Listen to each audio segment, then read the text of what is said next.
we sat down with Leon Chevalier, 6th place at the Ironman World Champs in St. George, to discuss his training, preparation and first impressions of the Big Island ahead of his Kona debut.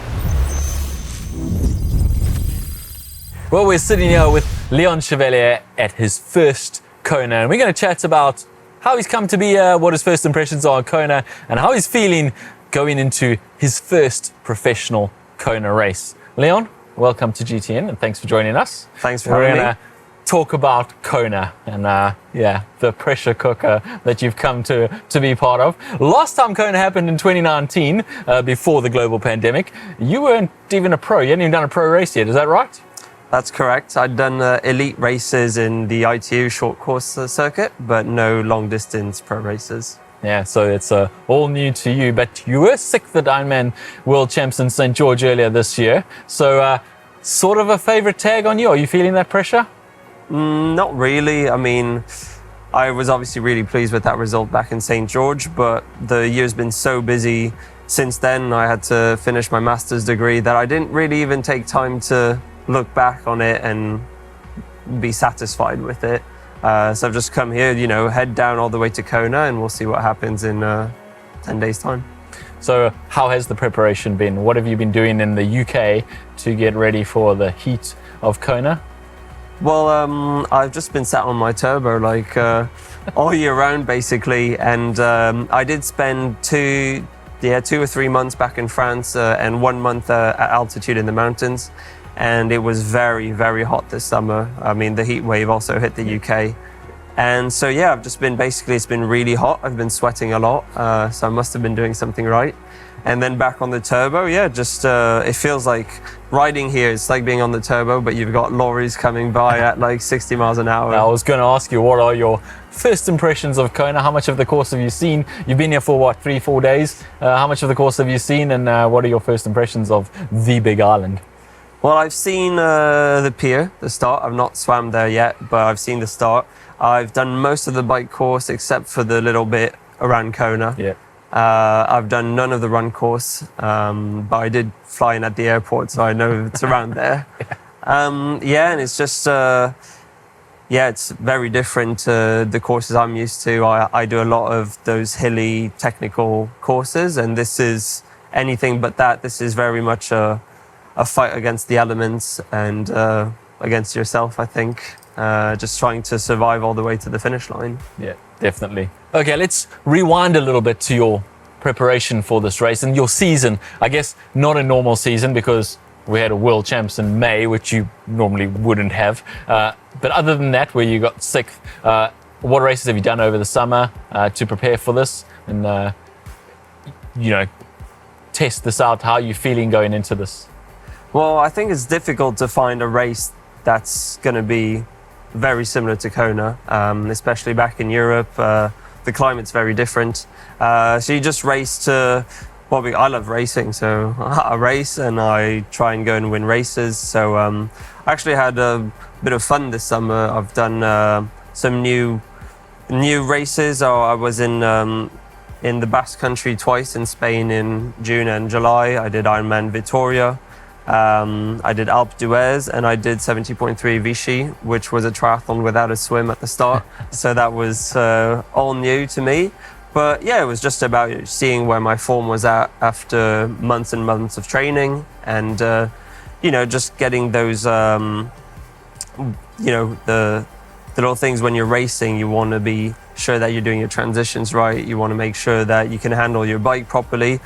I crashed in Vichy, so obviously I need to work on that. But there are no roundabouts in this race. Kona's not a very technical course. So, it's just racing and training, just making sure that you're enjoying it along the way. And then you come to Kona, and I've got 2 weeks basically to get ready and be prepared against the elements. Okay, you're training. Who's your coach? Are you coached? Are you coaching yourself? And what does that look like? Have you done a specific ramp right up to this, and now you're fully tapering, or are you building? Is it high mileage or more your race threshold kind of pushing? So I'm coached by Rob Cheetham. That's since about September 2020, and we've got some sort of protocol that builds us into any sort of Ironman. I mean, throughout the season, Ironmans are always the target, and all the other races we do are just for fun or for preparation. And yeah, we usually have about a 2-week taper period before the big races.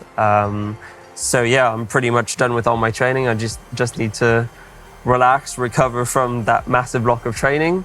Training Peaks says that I'm the fittest I've ever been.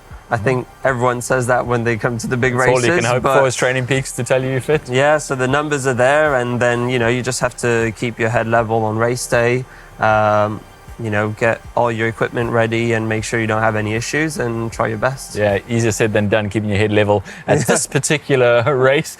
Specifically for this race, have you watched all the reruns of the NBC broadcasts for the last 20 years to prepare you for this? Or are you going, I'd rather not watch that and be scared. I'd rather just go Ironman virgin, see it for the first time out on race day? I think I'm a bit underprepared because I'm not even sure I know what the course is like. I just know it's 1 lap on the swim, 1 lap on the bike, 1 lap on the run. I've heard all the tales about Energy Lab and Harvey. I thought it was a climb. It turns out it's not a climb. It just, goes from a low elevation to a high elevation.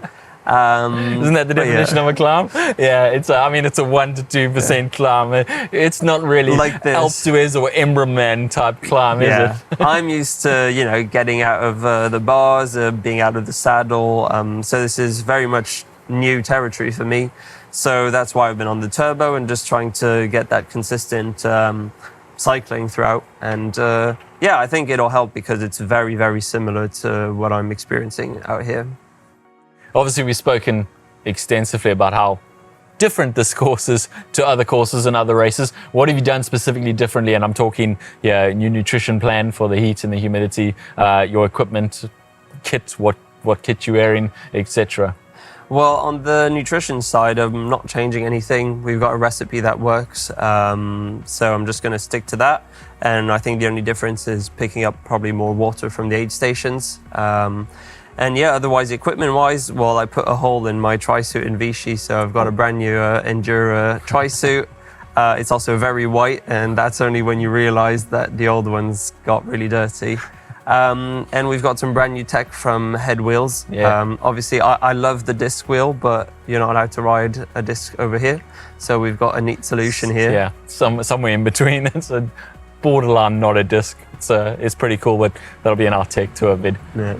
Okay, the race itself then, who's your biggest competitor? Who are you most worried about? Are you buying into the Norwegian hype train? I think your biggest competitor is always yourself. You have to, you have to convince yourself that you can come and win the race. Otherwise, why would you come? I'm not saying that I will win the race, but you have to think that there's a possibility that if things go right, it might happen. So yeah, the Norwegian hype train, obviously, it's been bigged up by all the YouTubers and the podcasters and all of that. But technically, they're in the same boat as you. They've never raced in Kona either. Yeah, they've not. Gustav's only done 1 Ironman so far. Christian has done a few, and he's been quite good at it. Quite good, yeah. But then I did quite a few Ironmans, and it all went well. And then the 4th or 5th I did in Victoria, things went wrong. So you never know. And some of the guys here have got the experience, and I think that'll play a big role. I'm supported by Susie Cheetham, who's got a ton of experience. You've got the experience. You've gone 4th and 5th here, so I'd quite like to beat my place from St. George. Yeah, good goal. I know it can happen, but I also know that I could have an exceptional race and have 15 guys ahead of me, and that's not a problem. All right, Leon, well, all the best from GTN for your first Ironman in Kona. We'll definitely be out there on this course supporting you. Thanks for sitting down with us today, and we'll hopefully be talking to you afterwards about how brilliantly you went at the race and how you beat your 6th place at St. George. Thanks for coming. Thanks for watching, everyone. Remember to hit the subscribe button so you don't miss any of GTN's videos, and the thumbs up if you enjoyed this video. Bye-bye.